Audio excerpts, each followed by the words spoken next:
Thank you for joining us on this edition of the show.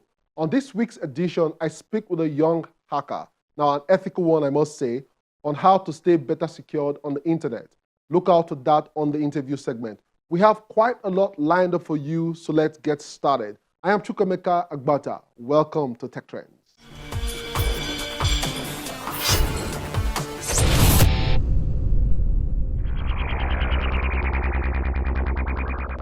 A transition to clean energy is about making an investment in our future.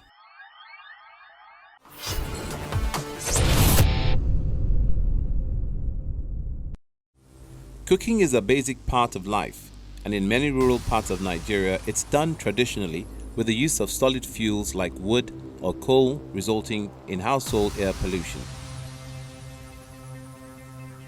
WHO statistics show that around 3 billion people cook using polluting open fires or simple stoves fueled by kerosene, biomass, and coal. And every year, nearly 4 million people die prematurely from illness attributable to household air pollution caused by the inefficient use of solid fuels and kerosene for cooking. These worrying figures were what motivated OKSA to seek a solution that will rid the country of these traditional ways of cooking. Through his energy startup, he's developed a clean cooking power stove with a self-powered IoT system for monitoring.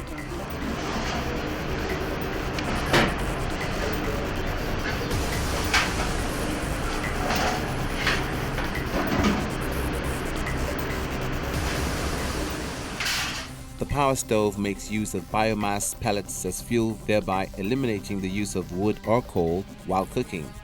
The average cooking time using a kilo of the biomass pellets is about an hour and 30 minutes. But it doesn't end there. The cook stove also has a system that converts the excess heat energy to electricity, making it an alternative source of power to charge electrical appliances and devices like phones. So in the day, the solar panel here definitely charges the battery and also gives them opportunity to use it to charge their mobile phones or other household needs. But in the night, when the sun everything has gone down, they can use power stove. They just need to on the system, plug it to the 12-volt output and connect it to the system. So that gives households 24 hours access to electricity to solve all their basic household needs. Power stove is designed to use less fuel while speeding up cooking time. It's very easy to operate because the wood pellet comes in a pack that is very easy to carry, and what you just need to do to put the quantity you need for the particular food you want to cook and the time it will take. So when you load it in the stove, you add a little Kero. If you don't have Kero, you can also sprinkle paper and put it inside and light the paper. By the time the paper goes down, the flame peaks. The only difference is that if you use paper, you see more smoke. So once the paper and the Kero burns finish, between 1 to 3 minutes, you get your best flame. And that is very easy. And we also took it a step further to make sure that people who are cooking with power stoves works with it with confidence of safety in mind. So our stove, if for whatever reason it falls off from the surface it's placed, the fire goes off and smokes.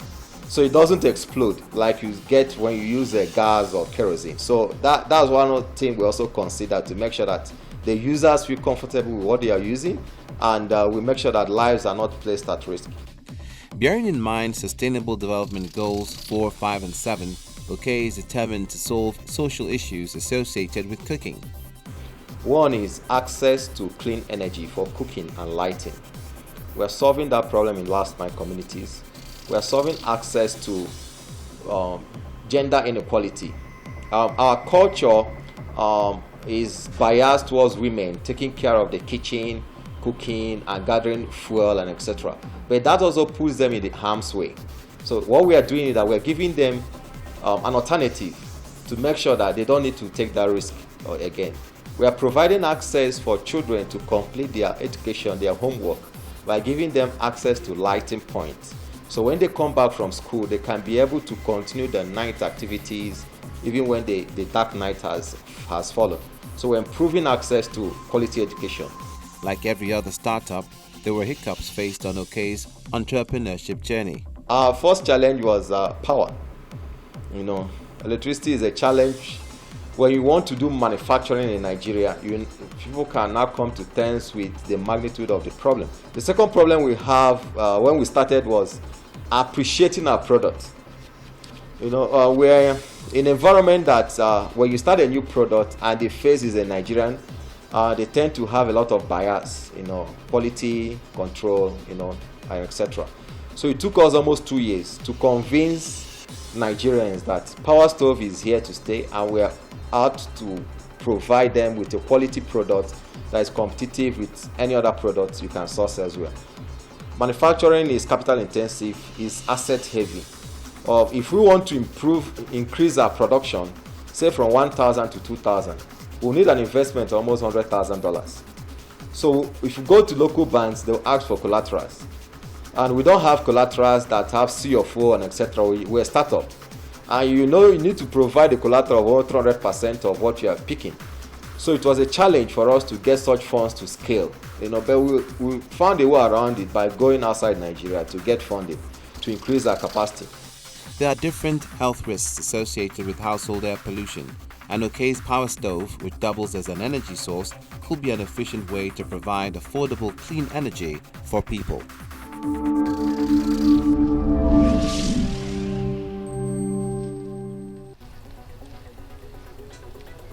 Hi, I'm Farmer Samson Ogbole, a modern farmer from Nigeria. Here we grow our plants without using soil because we believe that food production should not be seasonal because hunger is not.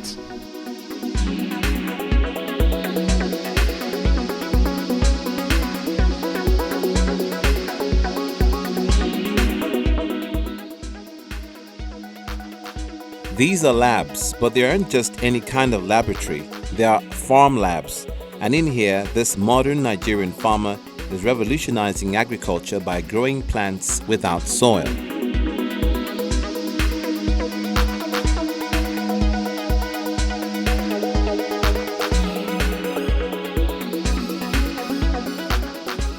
Well, while one can easily get carried away by the amount of plants and greens around, the method of producing them isn't the same as on a regular farm. The technology that we are looking at was something to ensure that food production was not seasonal, was not a season-based thing.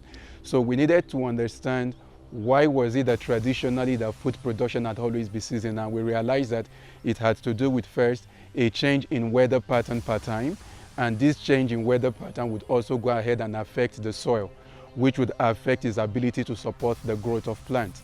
So we needed something that we could use to bypass, in quotes, that obstacle. And with that, we realized that the safest method was to go for soilless farming, a way to ensure that we could grow our plants without using soil, vis-a-vis without depending on the weather to grow our crops. So when we say soilless farming, in simple terms, is growing plants without soil. And to understand how we are able to remove the soil part and replace it with non-soil, we need to first understand the role of soil, the function of soil. Now, soil traditionally has three functions for the plant. One is to give support, structural support to the plant. Number two is to help in what we call water retention. And number three is to help in aeration. Now, once we understood this basic fact about the functions of soil, all we needed to do was look for materials that can play similar roles, but it is not soil. So today we can use things like rice hull, that's the rice bran, shaft from rice. We can use things like coconut coir. We can use things like vermiculite and perlite from rock. We can even use things like water and just create a structure to hold the plant in place, and the plant will still grow. With a background in biochemistry, Samson merges his passion for science with agriculture, using a system called hydroponics, a more sustainable method of farming.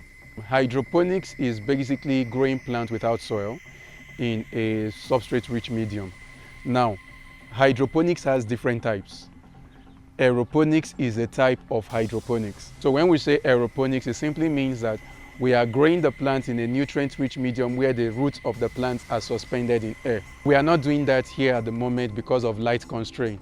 So in aeroponics, we require 24 hours light. And because our light is awesome, so we had to look at the economics of every technology. So now we are focused more on hydroponics first. the substrate-based hydroponics. With this unconventional method here in Nigeria, crops can be grown any time of the year using minimum resources. But this push for urban farming isn't an idea that's welcome everywhere, according to Samson. When we started, the first major challenge was breaking the cultural and religious barrier.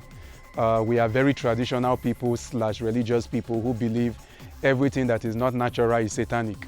So there was the first major barrier of getting people to understand that this was not anti-cultural, neither was this anti-religion, irrespective of the faith that you believe. And after that, the second part was trying to adapt the technology to our reality, so that we do not have, so it's one thing to see a technology that works abroad, it's another thing to adapt it to our reality. And then the third step was what we call ABCD, asset-based community development, which is a way to have a system that you can use by using locally available materials to ensure same results. So it's not about importing sensors, importing this and importing that.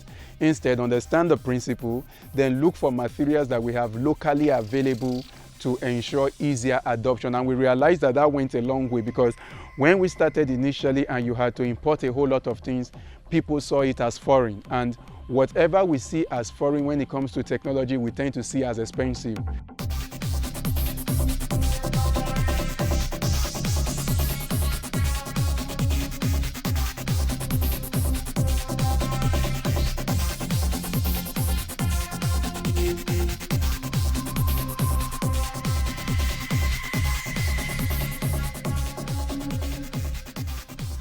Soilless farming in simple terms. It's that simple. And the soilless farming is, number one, with this we are not using soil. So if you notice, we have about 8 layers of plants growing. So what it simply means is, for a soil-based farmer to do this same kind of production, they will need at least ×8 of this kind of land to achieve same results. But here we are doing what we call vertical farming, taking advantage of the vertical space.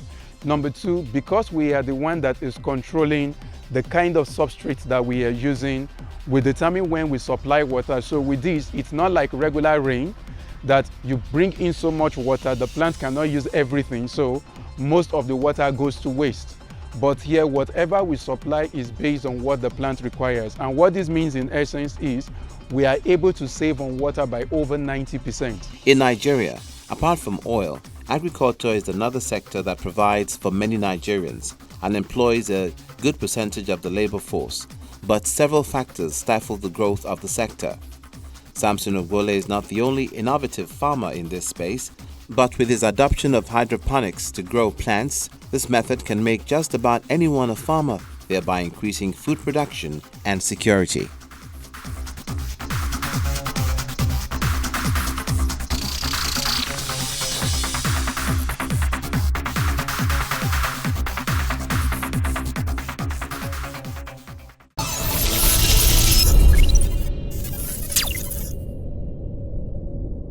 Next is my chat with Joshua Moses, founder, Diary of Hackers. Stay with us.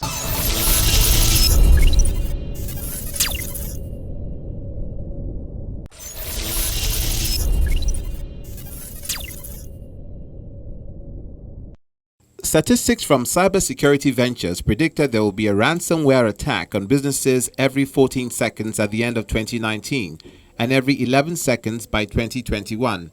This does not include attacks on individuals, which occurs even more frequently than businesses. Same source also forecasts cybercrime will cost the world $6 trillion annually by 2021, growing by 15% per year over the next 5 years. By 2025, the figure is expected to reach $10.5 trillion, up from $3 trillion in 2015. The latest prediction is that global ransomware damage costs will reach $20 billion in 2021, which is 57 times more than it was in 2015. This makes ransomware the fastest growing type of cybercrime.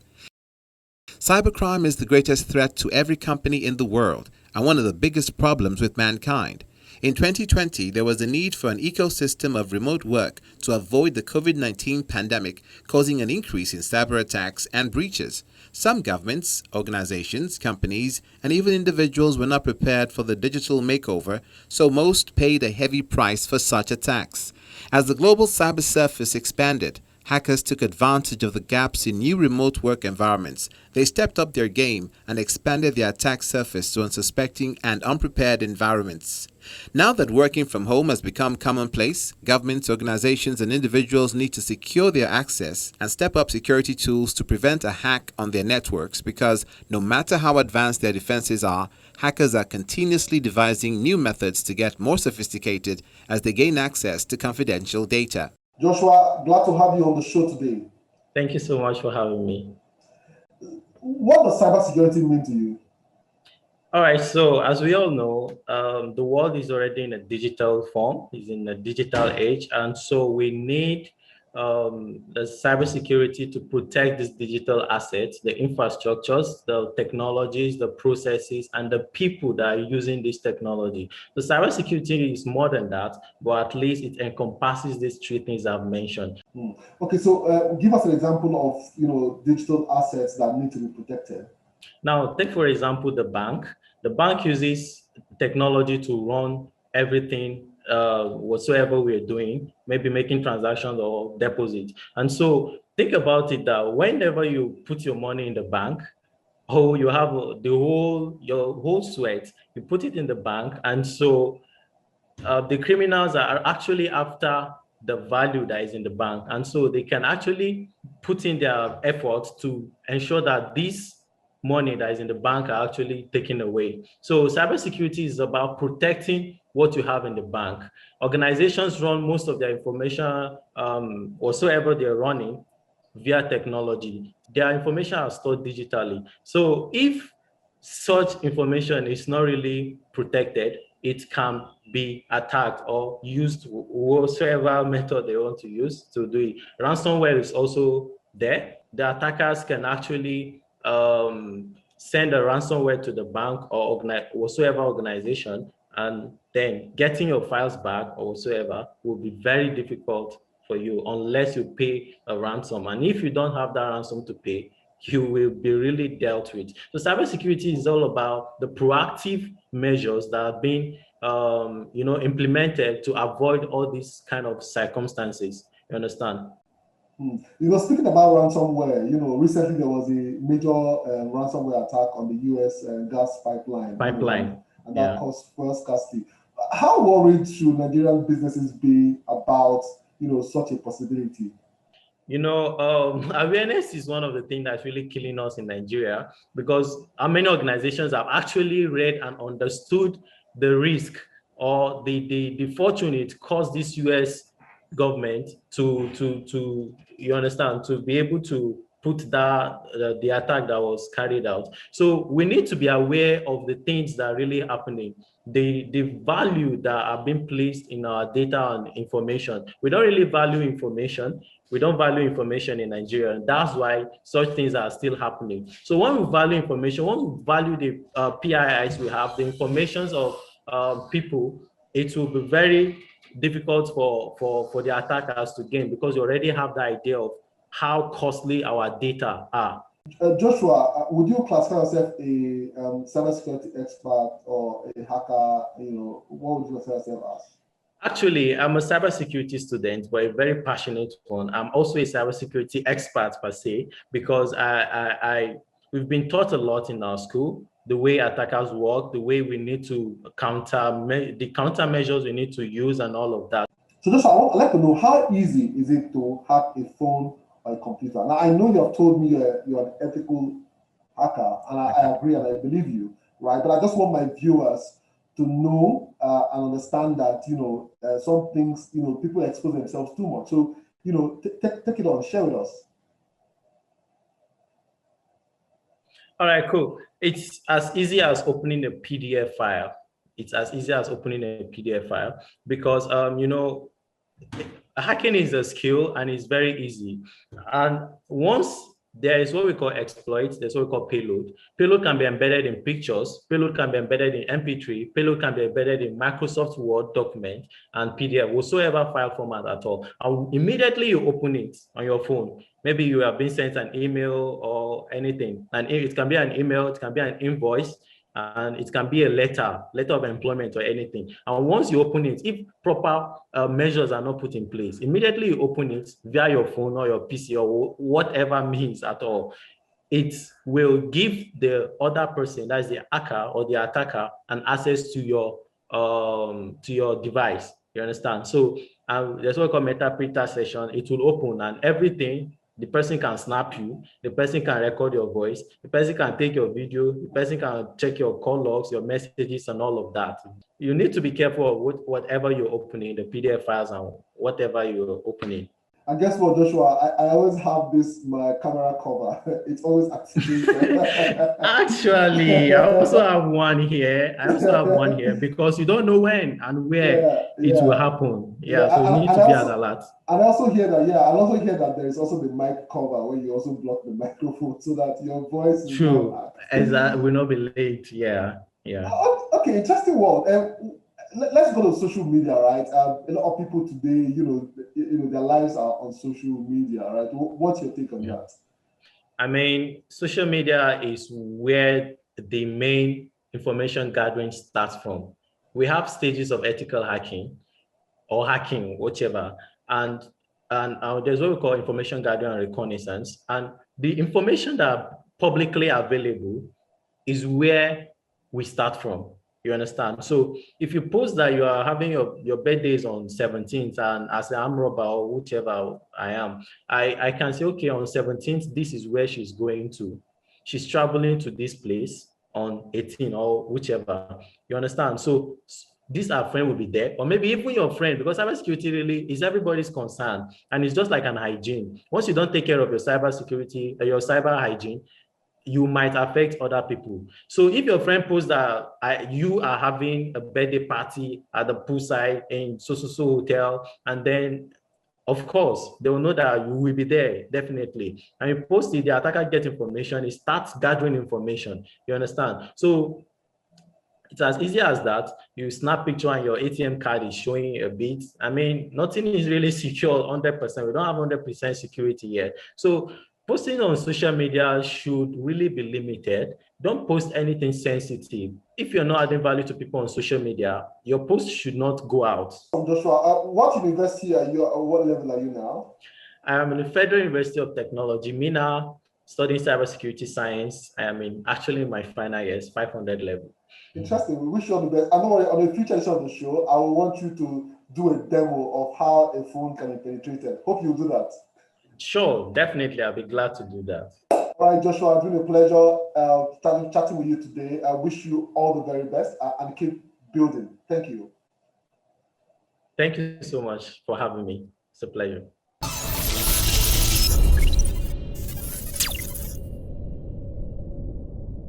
Joshua Moses is the founder of Diary of Hackers. I love the fact that this young chap is already making some good impact in the cyberspace out of university. As you've heard from him, we all need to be security conscious. And this idea of sharing your entire life on social media may not always be a wise decision. Remember, the need to be security conscious, whether online or physically, is first and foremost your responsibility. So stay vigilant at all times. It's a wrap on this edition of the show. But the conversation continues online. Join us on social media. Remember, you can watch the entire show on Channels TV, YouTube, or by checking out cfablog.ng. For Tech Trends, I'm Chukwemeka Agbata.